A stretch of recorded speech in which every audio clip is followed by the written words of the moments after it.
Hey y'all, and welcome to Politibrawl. My name is Brian, and this former mayor of Miami-Dade County turned congressman absolutely destroys Kaitlan Collins for asking these ridiculous questions about DOGE and the Social Security Administration. Let's dive in. Usually someone with this much power, a cabinet secretary, an agency head, can come and testify. You can request for them to come and testify on Capitol Hill. Do you think Elon Musk should do that? He answered your questions behind closed doors, but should that happen in a public setting? He's not an employee, right? And so he's a special government employee, right. And so, but category. it's a different category. So he's got some folks that are actually heading, DOGE, and so those folks, can come in front of us and say exactly what it is that you're doing. How did you find these cuts? And are they valid or not? What we need to do is validate the cuts, validate the savings, so that we can then, utilize that as we're doing the reconciliation package. And do you want these to be codified? Do you want Congress to take these cuts that he's made and turn them into law? The ones that are valid, absolutely, yeah. I mean, why wouldn't we? Those are valid cuts. He's finding waste, fraud, and abuse. All right, and he feels that he can we haven't seen examples of fraud billions, and we found some fraud. Okay, billions of dollars. Can you name one example of fraud? I will give you an example. Sure. Yesterday the president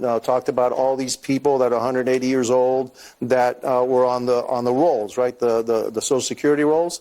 Well, what's happened is some small business loans were made utilizing those Social Security numbers to verify that the individual was alive and was that individual. Has that been recommended to the Justice Department? It should be. $300 million in loans were given out, and not one penny was returned. So, so that whole thing with Social Security, it wasn't that we were paying everybody that was on the roll, is that sometimes those folks that were obviously dead, those numbers were being utilized by other people for fraudulent purposes. Yeah, I think a lot of those numbers, when CNN looked into them, it was about 44,000 people. When they were saying that they couldn't essentially have been alive, they actually found that they could. There were 86,000 people that were over the age of 100. We're talking millions, okay? I mean, those are millions versus 88,000. I mean, those numbers that we had of people that were still on the roads were in the millions. But it doesn't mean they were all getting paid, because there was an inspector general. Nobody said they were all getting paid. But that would be the fraud. But there is an inspector general who looks into this. I just told you specifically what the fraud was. Wait, hold on. I told you specifically what the fraud was, okay?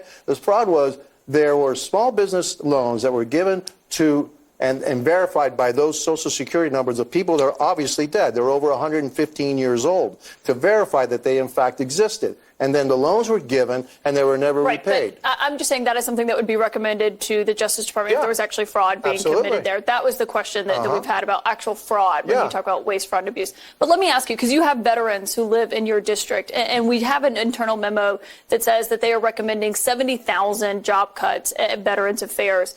Do you believe that that is the right step? Is that going to benefit veterans here in the United States? I would say that the agency head over Veterans Affairs, the cabinet secretary, needs to verify that. All right, it's up to them. Look, in my druthers, what I would have done a little bit different. I used to be the mayor of Miami-Dade County, and I did cut Miami-Dade County a lot when I was the mayor. You have to have people that understand the government, how it works, and then you have to have some people that give you a little bit different perspective. Hey, look over there, and then you can make that judgment call whether, hey, yeah, I'll accept that, or no, I won't, because I understand exactly how that works. I think that today I was pleasantly surprised that yes, Elon Musk is actually using people that are inside those agencies to kind of guide them through, but some of those agency folks are also making some mistakes.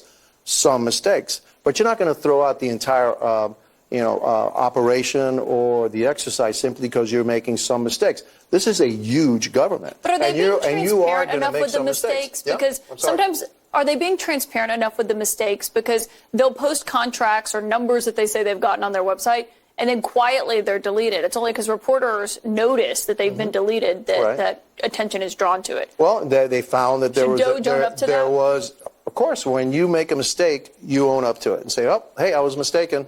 Because then that leads to your credibility. If you just say, no, that wasn't a mistake, it really was a mistake, but I'm not going to hide it.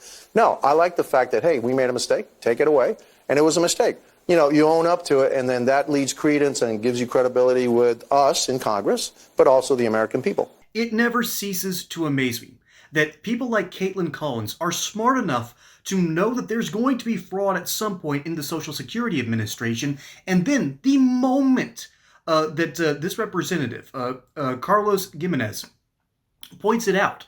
And he specifically walks her line by line how the fraud happens. A small business will take out a loan in someone else's name with their social security number attached to it, and the money's never properly returned. That is fraud. And Kaitlan Collins then says, oh, well, is the Justice Department aware of this? Okay. In a country of 330 million people, for some insipid reason, people like Kaitlan Collins will immediately assume that our government's airtight. There's no way there can be any fraud in this system. Give me a break. There's no way that there isn't some sort of fraud. There isn't any way that there isn't waste. There isn't any way that there isn't abuse. There are problems with our federal government and how they collect money and how they deal with loans. There's going to be issues that fall through the cracks, and instead of being vigilant and taking care of those issues and sealing them up where we can, we have had Republican presidents and Democrat presidents just whistle past the graveyard when instead we could be saving the American taxpayers billions upon billions of dollars. And so Kaitlan Collins is smart enough to know this principle, but then the moment it gets pointed out, she clutches her pearls and goes, well, are you sure about this? You can't be serious, Kaitlan. There's no way you are a serious person.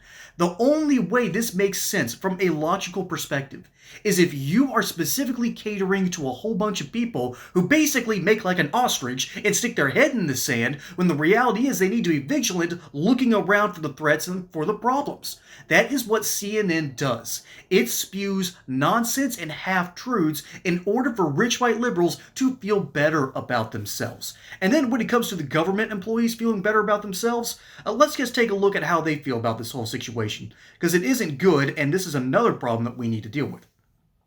Dudek, who is the acting head of the Social Security Department, touted Trump's efforts to root out purported fraud in a press release Wednesday following the speech to Congress. He thanked the president for highlighting these inconsistencies, arguing that the agency was steadfast in our commitment to root out fraud, waste, and abuse in our programs, and was actively correcting inconsistencies.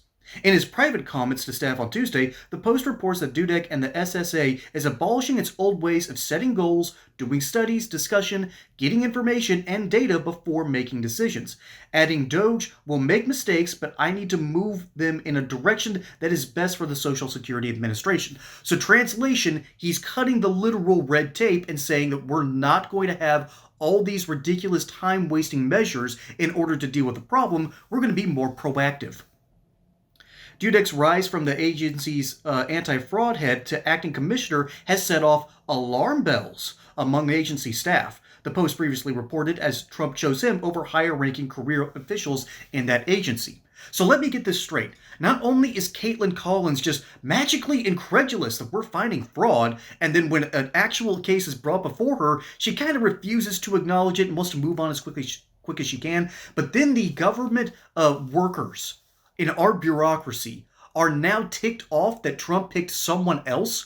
What is this? The lunchroom in middle school? Is someone running for student council here? No. Student council? Come on. That is the ultimate pointless election that you can possibly think of, and it's for literal children. These are adults working with your tax dollars, and they're out there mad that Donald Trump has gone over their heads to pick up someone that's beneath them? That's the biggest problem that we face in our federal government today. It's not just the waste, the fraud, and abuse. It's the very people that think that these hierarchical structures are good for the American taxpayer. Maybe they should take a play out of the American playbook and instead realize that, let's be honest here, the more successful you are, the more high-ranking you're going to get. Okay? That has been one of the cornerstones of the American economy, is that successful people usually keep on being successful. And bureaucrats have a crabs in the bucket mentality, and the moment that anyone rises above their station too quickly, the rest of the folks get jealous and want to pull them back down into the bucket. Okay? That is a just terrible, petulant thing to do, and of course, terrible and petulant people now work in our federal government at nearly every single agency level. And by the way, another big shout out to Carlos Gimenez, who is doing a pretty good job here, because Kaitlan Collins is handling him a little bit tougher than a bunch of other high-ranking Republican officials. Granted, this dude has been a successful mayor of Miami-Dade, And by the way, there's a reason that city continues to vote Republican. It's not just because the Cubans that live there have realized that, oh, good Lord, socialism and communism is terrible. That's why we had to leave Cuba to begin with. They also understand that Republican policies of good, robust economics while actually cutting government waste, say it with me, is a good thing. This dude cut his salary in half as a campaign promise and delivered on that promise. So this dude does deserve to be in Congress right now because he's done a fantastic job representing his people to begin with, and it's just a larger testament to what Florida is actively doing. We need more states to actually look at themselves, look inward, and say, how can we help out the American taxpayer? All right, the state of Georgia, they have done that multiple times with Brian Kemp. When there's been a surplus of the tax revenue, they give money straight back to the taxpayer. Okay, that's the kind of mentality that we need in our federal government. And maybe Gimenez should deserve a cabinet position later on down the road because he's apparently not only put his money where his mouth is, but has gotten results. And so Kaitlan Collins is trying to grill him as tough as she can because she knows that some of the higher ranking Republicans can absolutely rake her over the coals and steamroll her. Whereas this dude's sort of new to the national politics, so she thinks she can get away with more. Well, she learned the hard way that she can't. And ultimately, Kaitlan Collins is just proving time and time again that CNN is becoming more and more irrelevant. And boy, as a Georgia boy who does not have any respect for Ted Turner, I can't wait to see what happens next. Because Kaitlan Collins got rocked, and this dude, Carlos Gimenez, is doing a fantastic job. Keep up the great work, buddy, and we appreciate what you do. Folks, my name is Brian. Hope you enjoyed that segment here on Politibrawl. Don't forget to like and subscribe. Catch you on the next one. And until then, y'all have a good one.